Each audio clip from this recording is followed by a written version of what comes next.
All right, so we're going to talk about what we're seeing with AI SEO right now. So, Neil, you want to go first or you want me to go first? The big thing that I'm seeing right now, dude, is I'm just seeing a massive creation of people doing Q&A pages on their sites. Whether it's UGC like what LinkedIn is doing, or some people are just manually creating a lot of question and answer pages. They're all trying to go after, all right, Google and Bing are going to answer people's questions. How do we create 1,000, 5,000 pages that just have specific questions, long tail, and answers? And we're seeing a mass creation of that. And on top of that, you and I are both seeing this, but we're also seeing a lot of companies create a ton of AI driven content. We're actually seeing more of that earlier this year. And reality's kicked in with a lot of the companies that we wanted to work with, and they were just like, no, we can create all the content through AI. Or some of the people that we were working with, like, no, we want to use AI. And we started running A/B tests for them and showing them, and it's like, look, one is getting a lot of traffic. The AI stuff isn't getting that much traffic, and people are starting to shift their strategies to becoming more like what they used to, but not exactly. And the difference here is they're still using AI, but they're using AI for idea creation, or images, or helping craft some of the content, but not all of it, or updating their content, but they're involving humans to a much higher degree than they were earlier this year, from what we're seeing. Yeah, we've said this before, but the answer to winning with AI SEO is AI plus human beings. And so, when we think about what LinkedIn is doing, their traffic is compounding. A couple months ago, we talked about this. They're maybe getting 1 or 2 million visits from this UGC content. Now it's like they're getting 3 million visits from it. And if it continues to stack, the growth rate continues to stack, it can become pretty significant. Maybe it can become 5, 10 million visits a month, or maybe even more, right? And so I think that piece is interesting. I would say there's one trend that's popping up too is more and more people are talking about programmatic SEO. And what I will say with that is, sure, you can create, hundreds or thousands of these pages, things to do in Rome, things to eat in Japan or whatever. But here's the issue with that. If you're going to create thousands of these pages, how are you going to QA them? And so there's a rising need now to figure out how you can QA these pages at scale, or else you're going to create a bunch of trash content and it's not going to be good for your site. Dude, okay, so check this out. There's two companies that I remember specifically because I was on the pitch.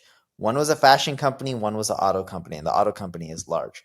And when I say auto company, they don't actually produce cars, but they are one of the most popular content sites for auto. Okay, so and the fashion site, they have a lot of fashion content, but they also sell clothing and stuff like that.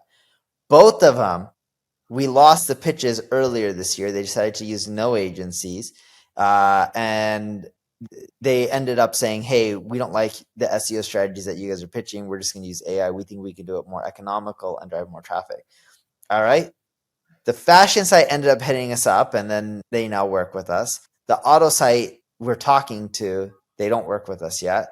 Guess how much traffic the fashion site lost just from creating AI based content with very little human interaction? They still had some humans help them out, but they were just posting literally thousands of articles through AI. Guess how much SEO traffic they gained or lost? 30%.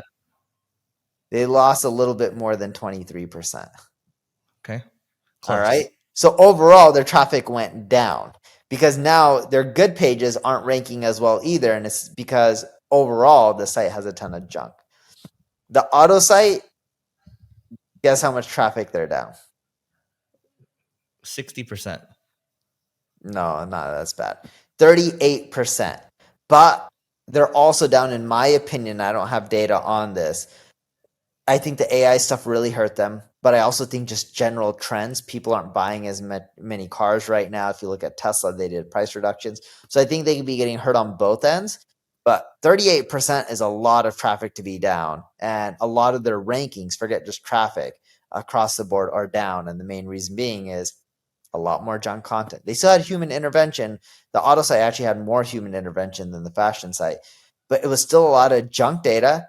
And worst of all, a lot of the data was just inaccurate, right? Or the content was inaccurate, not data, but the stats, the data within the content were just inaccurate. Yeah, I mean that's a lot. And so, do you know how much content is, like thousands per month? Is that what they were doing? The auto site was creating around 700 pieces of content, 700 to 800 a month. Okay. And do they have strong domain authority? How did that look? Really strong domain authority. Wow. And do you think it was attributed specifically just to the AI stuff? Yes. Wow, that's incredible. So that's a big thing. That's why this whole QA thing, people aren't paying attention to it.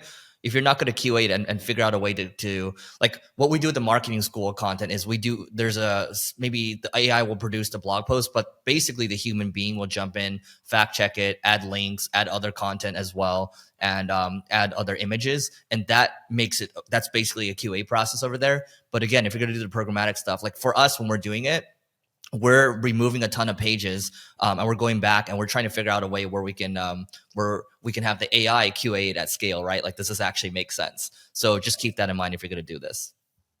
Yeah. So what else are you seeing with AI and SEO?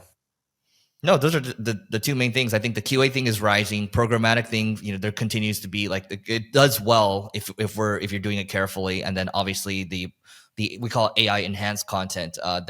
That's like going to continue to be a thing. Like that's been a boon for us doing this pod. So yeah, the biggest gains I'm seeing is updating your content using AI and having it help, because then you get more pieces updated. We're seeing that help with traffic gains.